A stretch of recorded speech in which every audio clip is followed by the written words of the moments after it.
If you are a regular on my channel, you will know that recently I have been going through one of the worst downswings of my poker career. I started 2024 as bad as you could imagine. I was down 2,500 pounds at 1-3 in January alone. I seemed to get coolered multiple times in every session. My queens ran into aces blind versus blind. I had jacks against the maniac and then he happened to have aces in that hand. I went into an all-in, a big pot. I went in as 80% favorite. We decided to run it twice and I managed to lose both of those boards. Whatever I did, it didn't work out. Yes, variance is an integral part of poker. We all know that. As a reminder, just look at this. Someone with a win rate of $20 at 1-2 can expect to win about $20,000 in 1,000 hours of play. But look at this graph from Prime Dope. If he runs super hot, he will make 13,500 big blinds,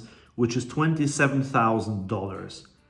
But if you run super bad, he will only make 7,000 big blinds, which is $14,000. That's still not too bad because he is a crusher in this game. But now let's look at someone with a win rate of only $10 an hour in the same game. The difference between the best and the worst here can be $20,000 compared to $2,000.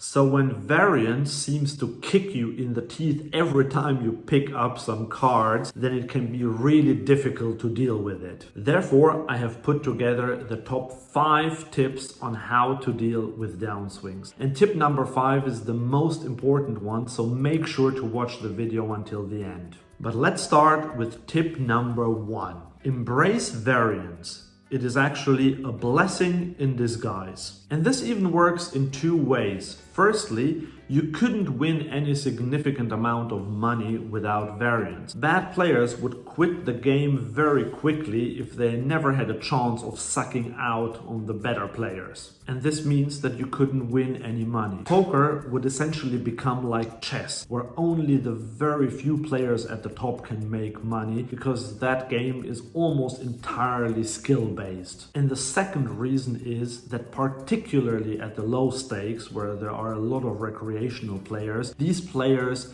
struggle with embracing variance. They have a very hard time with it. Just look at the constant complaining by poker players in poker forums about how bad they run. So if you can deal with a downswing better than your average opponent, you have an additional edge over him on top of the normal edge of being a better player. Mastering the mental game is therefore such a crucial part of poker. This is where you can truly separate yourself from the other players. If you, on the other hand, have the tendency to tilt or play worse after a bad beat, then you give up some of the edge that you might have over the other players. So next time you complain about your bad luck at the table, like I did at the beginning of this video, then step back and have a think whether this is really the route you would like to go down. Okay, tip number 2, keep studying.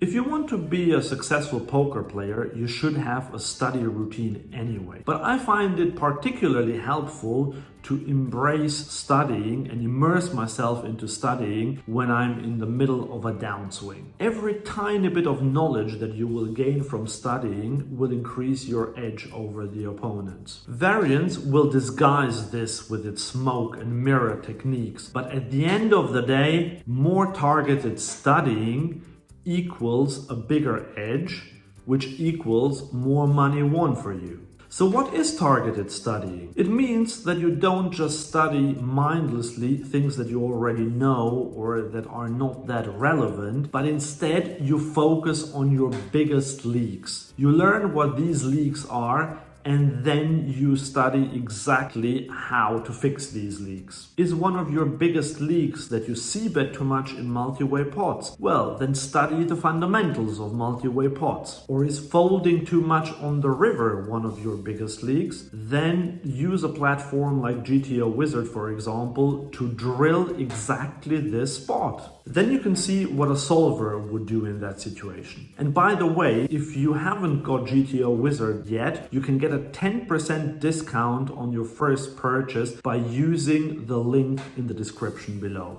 But now let's move to tip number 3. Practice mindfulness and mental toughness. Downswings can be mentally taxing, leading to frustration, tilt, anger, and just poor decision making overall. The best cure for that is mindfulness and meditation. I know that a lot of players will see this as some spiritual nonsense that only weirdos do. I used to think like that when I was much younger, but I couldn't have been more wrong. Mindfulness and meditation are two of the most important things you could ever do for your brain. And I'm not only talking about your poker brain. In today's world, where we are constantly exposed to thousands of stimuli wherever we go and whatever we do, our brains are overloaded and need a break. I'm not going to bore you with the scientific details of serotonin and dopamine and how they interact with each other. If you do want these details, I've written a book called How to Get Rid of Your Small Addictions. The link is also in the description below.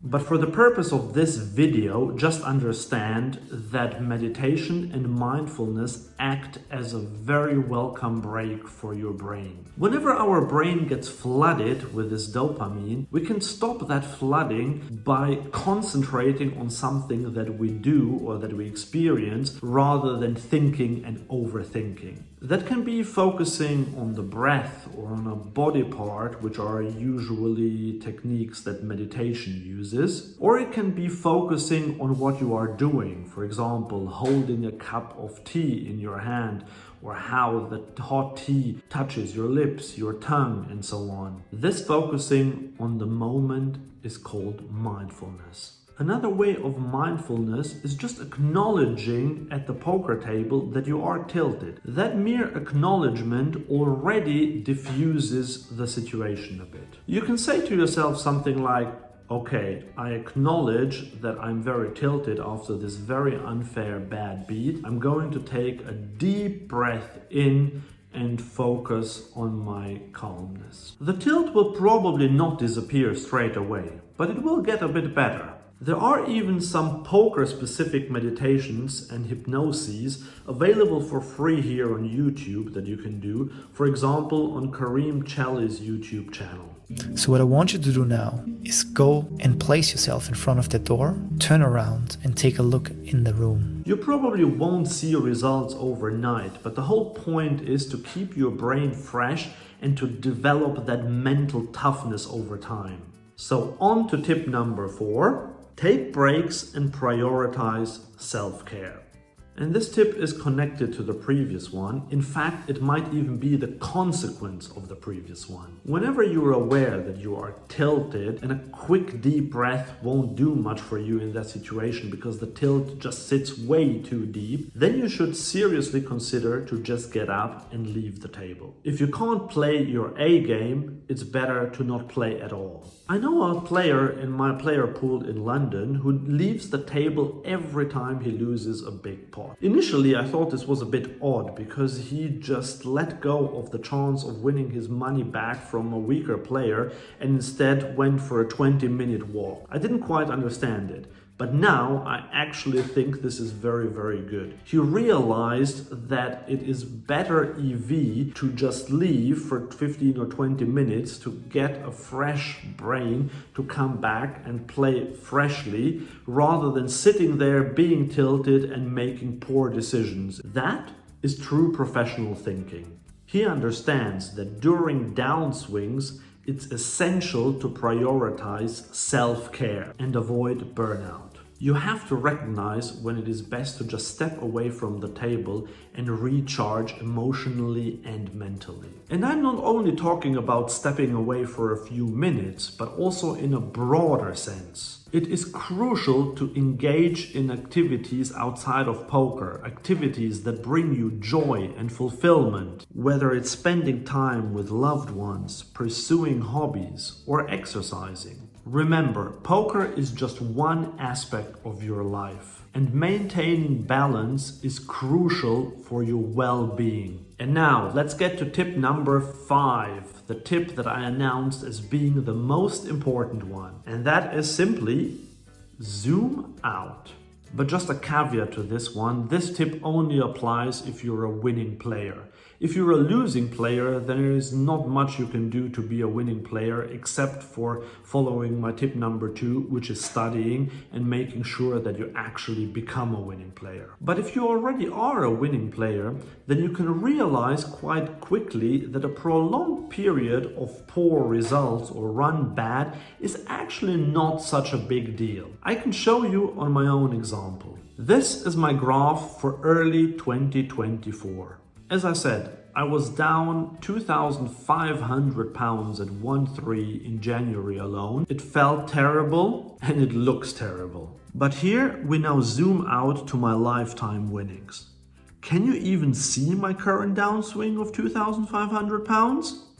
It is that tiny blip on the right. And that is the power of zooming out. Once I did that, I understood that it didn't really matter. Once I understood that, I remembered that last year I was actually really lucky in some big pots where I had aces and someone else had kings, for example, and I won massive pots. So don't sweat short-term hiccups. They happen to everyone. No one is immune to them. Assuming that your bankroll is solid and you are indeed a winning player, you have nothing to worry about long term. Just continue playing and studying and consider the 5 tips I mentioned in this video and you will be fine. But before we wrap it up, just one word for players who are not sure yet whether they are winning players or not. That's what happened to me last year when I started playing online after having been a live player for a number of years. So I was quite confident in live poker that I was a winning player, but when I transitioned to online play,